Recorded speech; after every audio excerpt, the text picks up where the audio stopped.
It might be Easter, but I do not want to talk about the resurrection of Jesus. I want to talk about the resurrection of Newcastle United's season and finishing strong and getting in those European places. International break is over, but what I'm going to be talking about in particular on this video is how I think Eddie Howe needs to set up if we're going to beat a very particular style of play that West Ham will bring to St James's Park on Saturday.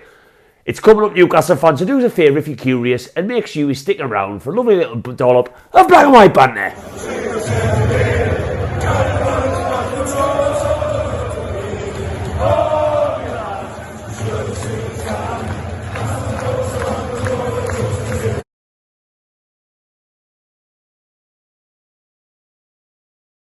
Welcome back to Black and White Banter, you lovely Newcastle fans, and as I am making this video, it is the 4-day weekend. 4 days. There is nothing better in the whole year in the bank holiday spectrum than an Easter weekend. It's class. It's just like you can have a drink on a Friday, chill on the Saturday, maybe have another drink on a Saturday, and then you've got Sunday just to chill, but then you've got another day to chill. Absolutely class. And I'll tell you what, I wouldn't normally be happy about a 12:30 kickoff, and I'll talk about why it's probably not going to be the best atmosphere on this video, but the fact we can be done and dusted with our match, and we've got half of Saturday, Sunday and Monday before we all have to go back to work. Lovely jubbly. So I hope you're in a good mood because the international break is finally done. Goodbye. See you later. Not interested in that. Horrendous. If you're new around here, Newcastle fans, drop that like, drop that subscribe. But yeah, here we go. Here we go. I've had a good week. I got absolutely trolled to pieces on Twitter last week for one of my jokey videos. Sunderland fan screen recorded it. It went from there. I found out a couple of Newcastle fans actually really don't like me, which was interesting. But what I also found quite interesting was that a couple of the Newcastle content creators decided to go down and like posts of other people saying some pretty horrible things about me. It's funny, this content creator world. I'm not going to name any names, but my God, it's so clicky, and it's a clique that I'm really glad I'm not a part of, and that just proved it.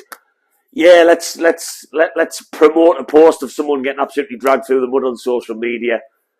You can probably guess what I'm doing behind that hand with them two fingers. Anyway, let's get back into this. So, I am not, if you watch my videos, I'm not someone who is too dramatic, I wouldn't say, doesn't get too negative unless something causes that need to be. But this week that we have coming up, 3 matches in 7 days, West Ham at home, Everton at home, Fulham away. If we are going to get a European place, it's season defining for me. And I'm not saying if we don't get a certain amount of points that we cannot then recover and still pick up lots of points. Of course we can. But I don't know where that would leave us. If we got 2 points from 9 or 3 points from 9, that's a worst case scenario for me. God, I don't even want to say the word 0 or 1. Don't even want to say it. Don't even want to say that.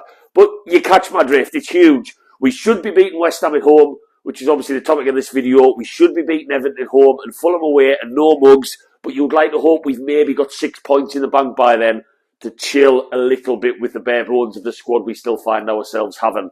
So it's West Ham, 12:30. Allows us to have rest of the weekend, but the atmosphere is probably not going to be great. Let's face it, there is no football fan in the UK who can get an absolutely booming atmosphere at 12:30. Most fans of that means you've got to get up a lot earlier. You're basically having breakfast into a beer, hangover from the Good Friday shenanigans that are probably going on right now. I might pop over the pub after I've done this video. It's not going to be a good atmosphere, so I hope the players aren't relying on that. I'm not expecting any trees to be pulled up in the strawberry corner, even though it's been a good few weeks since we've been at St James's. But West Ham come to St James's higher than us in the table, and that might surprise some people if you haven't followed them too much, because the general consensus is that West Ham fans are not very happy with David Moyes. He seems to split opinion. They won a European Cup. Again, the Europa Conference splits opinion, which we'll talk about on this video. But he plays a very certain style of football, and it's that style of football why I think Eddie Howe, going into this match on Saturday, needs to set up a certain way for us to win this football match. We are more than capable of beating West Ham at home. No doubts about that. But what West Ham like to do and how they will play is very unique, and not many teams in the Premier League follow suit. There's only a very select few. First and foremost, West Ham will have a very, very deep defensive line. And I'll share stats as we go through, as I always like to do, because my God, I am spending too much time on these videos to try and bring a little bit more to the table. They play one of the deepest lines in the Premier League. We will not be seeing high centre-backs that we can ping through balls to Anthony Gordon and Alexander Isak. That's out of the question. Unless David Moyes tries something dramatic. I don't think at the grand old age David Moyes is, he's got any of the new tricks up his sleeve just yet. Might be wrong, who knows. The next thing we will see from them, we will see a counter-attacking style of football. West Ham are equal to Nottingham Forest for the most fast-paced counter-attacking goals in the Premier League with 8. And finally, to tie into this very particular style of football, which you are starting to catch the drift of what I'm suggesting, they have one of the lowest possessions in the Premier League. So what does that mean for Newcastle? Well, I personally think if we set up in our traditional 4-3-3 high-press style, that is not what this Newcastle team this season should be doing against this West Ham team. I do not believe that for a second. What Eddie Howe needs to do, he needs to revert back to how we set up against Wolves. Now, Wolves are by no means, as I've just shared on the graphics, they are not up there with some of these stats. But Wolves were surprised at how we allowed them to have the football in our last home game, and we caught them on the counter-attack a couple of times. We did press. We did a disciplined press when needed, but we went much more compact in midfield.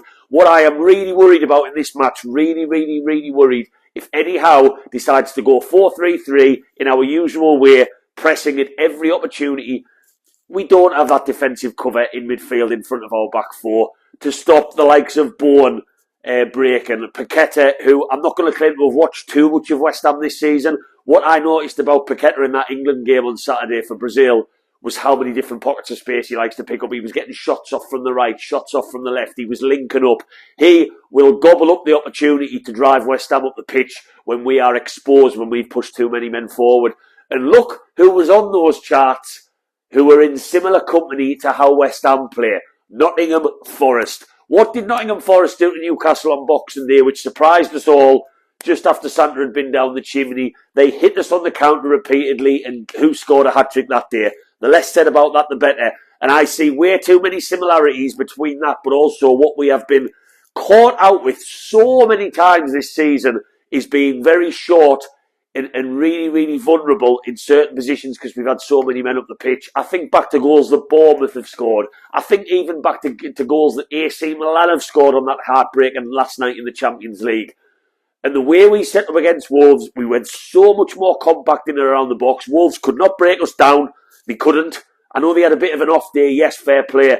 And what we did in that first goal and that second goal, we hit them in certain moments and they dragged a few men forward. We have to allow West Ham to have some of the football. If West Ham lump the ball forward and we get possession, of course, I'm not saying go like we did under Benitez against Man City and kick it forward and camp in. That is not what I'm saying for a second. What I'm saying is knowing the balance between both and going a little bit harder to beat in this match, because one thing we have a team has struggled with from this last year is counter-attacking football, and every single stat suggests that West Ham are pretty good at it on their day, which is why they are where they are in the league. So that's West Ham. That's the tactical point of view. That's what I want to see. Let's get on to teams. Now, it's positives, it's negatives. I'm not going to talk about Sandro Tonali on this preview. We knew what was happening with Tonali. I don't think I've got very strong reason to believe that his ban will not be extended, but that's not the team news argument. Eddie Howe in his press conference has suggested that Barnes, Trippier, players might be back. If that's the case, my defence would be, of course, Cher and Lascelles. I think they picked themselves. I would then go Trippier right back, Livramento left back. The reason I would go Livramento left back and not Dan Burn, God forbid, anyone might have some sort of positive word to say about Dan Burn, is because we are up against a player in Jared Bowen who is a very, very dangerous player. And I think Livramento on his day can match him for pace. He can time his tackles well when Bowen ends up in one-on-one situations, but he can also drag us up the other end, as we know Livramento can do. So that's who I would go if those players are available. If not, there's talk of Lewis Hall, there's talk of Matt Targett. I'd be happy to give one of them a go. I just don't think West Ham is the match for it. That's just my personal opinion. I think in a game where I would like to see us go to our traditional 4-3-3 and attack, That's more of a game for Lewis Hall. This one for me, not so much. Midfield, Elliot Anderson, only Eddie Howe knows how fit he is. He's talked about him. He said he's getting much better. He's training well. If Elliot Anderson is looking anything like what we've seen of him when he comes on as a sub in more recent matches, get him on. Longstaff has got problems with his foot. He's getting injections. Eddie, take him out. We want to see fully fit players at their optimal at both ends of the pitch playing for Newcastle United in order for us to get European football. Take him out, give him a breather. I would obviously go Willock, Bruno, Anderson, if available and raring to go. Front three, Anthony Gordon, just keep doing what you're doing. We all proud as punch of how you played against Brazil. That's a first cap, and I thought he was really, really impressive for someone who would have been a bag of nerves, let's face it. Alexander Isak, I'm still not convinced we have a fully fit Alexander Isak. I'll be curious to see how he gets on in this match. He's had some decent success against West Ham in the last season, in the last year. Thinking to away from home as well. Who could forget that little dink? That little dink to go for Fabianski. Who could forget that? Coolest celebration and goal I've ever seen in my life.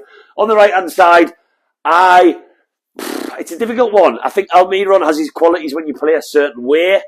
I cannot believe I'm saying this. Based off how I want Newcastle to set up, I think Almiron could be an option from the start in this one. And you will not see me, or hear me, should I say, saying that on many videos ever.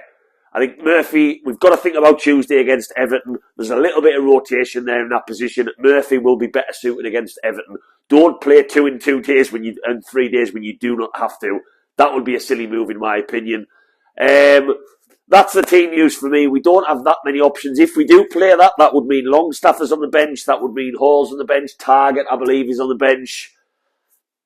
Apart from that, maybe Barnes from what Eddie Howe's saying, which would be nice to see him back. I mean, God, if we could see a good run from a £35 million man, that would be nice. We already lost our £55 million one. That's how I would set up. So without further ado, of course, let's move on to some Easter weekend black and white banter stats. Stats.